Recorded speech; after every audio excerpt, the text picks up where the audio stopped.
Oke, kita kembali lagi ya melanjutkan untuk sesi yang ke-12 ya. Kita lanjutkan untuk cyber security atau keamanan cyber. Cyber security adalah aktivitas untuk melakukan pengamanan dan melindungi informasi atau sumber daya telematika demi mencegah terjadinya tindakan cybercrime atau cyber attack. Di sini bertujuan untuk mengganggu secara fisik maupun alur logik. Motif dari cybercrime sangatlah bermacam-macam, mulai dari memerangi kebencian atau mencari keuntungan semata. Jadi cyber security itu sangat penting sekali ya, karena sekarang itu banyak cyber atau cyber crime ya. Terus apa itu kemanfaatan keamanan komputer? Di mana keamanan komputer atau dalam bahasa Inggris computer security atau dikenal juga dengan sebutan cyber security atau IT security adalah keamanan informasi yang diaplikasikan kepada komputer di jaringannya. Jadi penting sekali keamanan komputer ya. Terus keamanan komputer, mengapa dibutuhkan? Kenapa dibutuhkan? Ya tentunya informasi bisa sensitif atau menyebabkan nilai informasi yang menjadi sangat penting. Ya jika tidak ada keamanan security maka siapa saja orang akan gampang ya menyelundup atau mengambil data yang kita punya ya. Itu kalau kita tidak memiliki keamanan security komputer. Terus kenapa kejahatan komputer semakin meningkat ya? Di sini ada aplikasi PC IT atau jaringan komputer meningkat ya, terus desentralisasi server, terus transisi dari single vendor ke multi vendor, terus meningkatnya kemampuan pemakaian user, terus kesulitan penegak hukum, terus semakin kompleksnya sistem yang digunakan, terus berhubungan dengan internet ya. Terus ada klasifikasi kejahatan komputer. Sebenarnya keamanan yang bersifat physical security termasuk akses orang ke gedung, contoh with tapping atau hal-hal yang berhubungan dengan akses ke kabel, terus denial of service yang dilakukan semisal dengan mematikan peralatan atau membanjiri saluran komunikasi, terus sense fruit attack ya di mana sistem host yang dituju dibanjiri oleh permintaan. Oke, klasifikasi kejahatan komputer ya. Keamanan yang berhubungan dengan orang atau personel, contoh identifikasi user, terus profil risiko ya dari orang yang punya akses, terus keamanan dari data, contohnya itu Trojan Horse, terus keamanan dalam operasi ya. Terus aspek-aspek dalam keamanan komputer ada privasi, integrity, authentication, availability, access control, non-repudiation ya.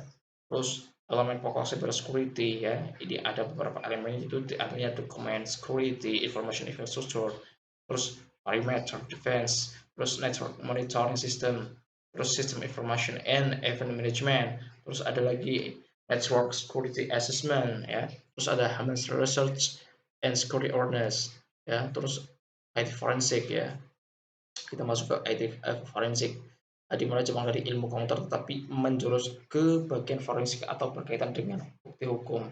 Jadi forensik itu berdekatan dengan hukum ya, IT-nya berdekatan dengan hukum. Terus komputer forensik juga dikenal sebagai digital forensik ya, ada juga ya, digital forensik.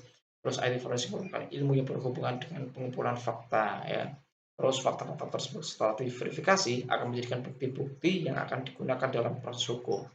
Persetujuan etik forensik ya adalah untuk menjelaskan keadaan artefak digital terkini. Terus di bidang IT forensik juga memiliki cabang-cabang di dalamnya seperti firewall forensik ya, terus forensik jaringan, database forensik, dan forensik perangkat mobile.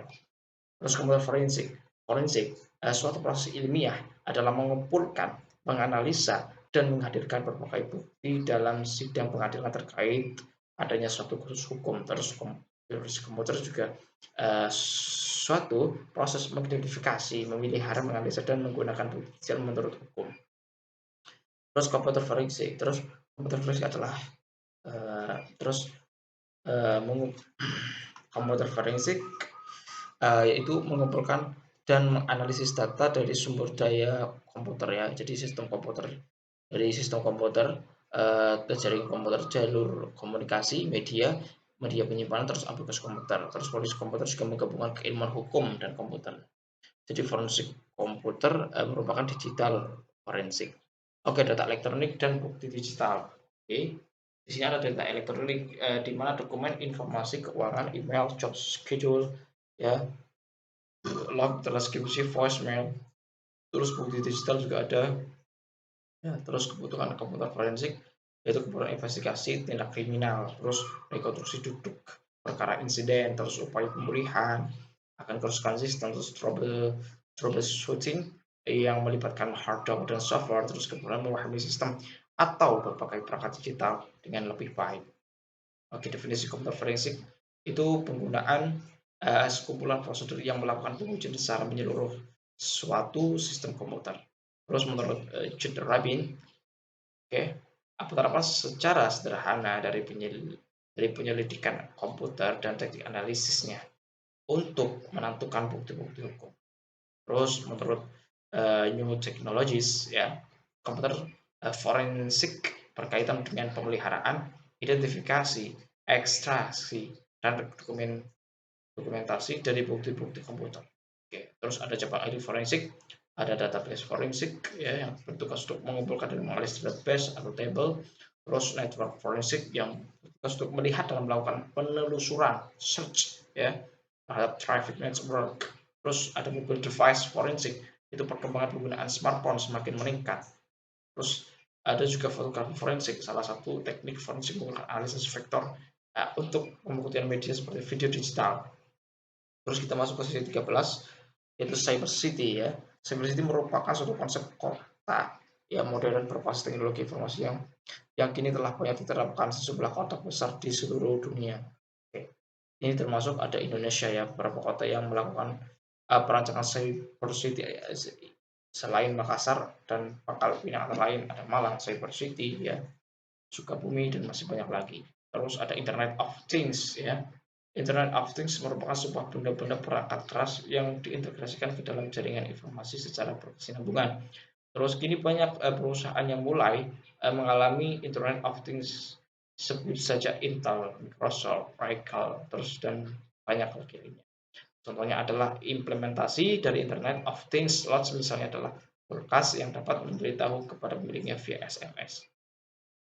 Terus ada konsep uh, uh, Internet of Things ini ada 3 elemen, yaitu barang fisik, perangkat koneksi, terus cloud data center. Terus unsur Internet of Things yaitu ada sensor, terus ada konektivitas dan perangkat yang berukuran kecil. Terus cara kerja Internet of Things juga cara kerjanya yaitu dengan memanfaatkan sebuah instruksi pemrograman. Terus bahkan dalam jarak yang jauh sekalipun, internet dapat menjadi penghubung di antara kedua interaksi. Tantangan terbesar dalam dunia Internet of Things ialah menyusun jaringan komunikasinya sendiri. Terus ada implementasi Internet of Things, ya. Implementasi yaitu implementasi dalam bidang keamanan, lingkungan, kesehatan, dan perumahan. Dan di sini juga ada banyak manfaat dan kemudahan ketika suatu sistem di dunia nyata menggunakan perangkat Internet of Things, ya. Itu ada data, ya, tracking, terus waktu, biaya, terus dibalik kemudahan dan kecanggihan yang tersaji ketika menggunakan perangkat Internet of Things ada beberapa, yaitu seperti compatibility, terus complexity, terus smartity, terus sementara definisi yang tepat bervariasi, ya, tergantung pada siapa Anda berbicara. Kita masuk ke sesi 14 atau transmission, primary, dan artificial intelligence. Oke, machine learning. Machine learning adalah mesin yang dikembangkan untuk bisa belajar dengan sendirinya tanpa arahan dari penggunanya. Oke, jadi cara kerja machine learning sebenarnya berbeda. Itu cukup kita memasukkan pemrograman saja ke machine learning, maka dengan sendirinya machine learning akan mengikuti program tersebut. Ya, singkatnya seperti itu. Nah, terus learning, AlphaGo merupakan machine learning yang dikembangkan oleh Google. Ya, contohnya ini ada AlphaGo yang dikembangkan oleh Google, ya, yang memberikan 100.000 data per tandingan Go untuk ia pelajari. Terus AlphaGo juga berbagai cara bermain AlphaGo dilakukan oleh diri sendiri berdasarkan pengalamannya saat ia bermain melawannya dirinya sendiri. Oke. Oke, cara kerja dan kemampuan artificial intelligence, ya. Di sini bekerja dengan cara menggabungkan sejumlah besar data dengan pemrosesan yang cepat ya.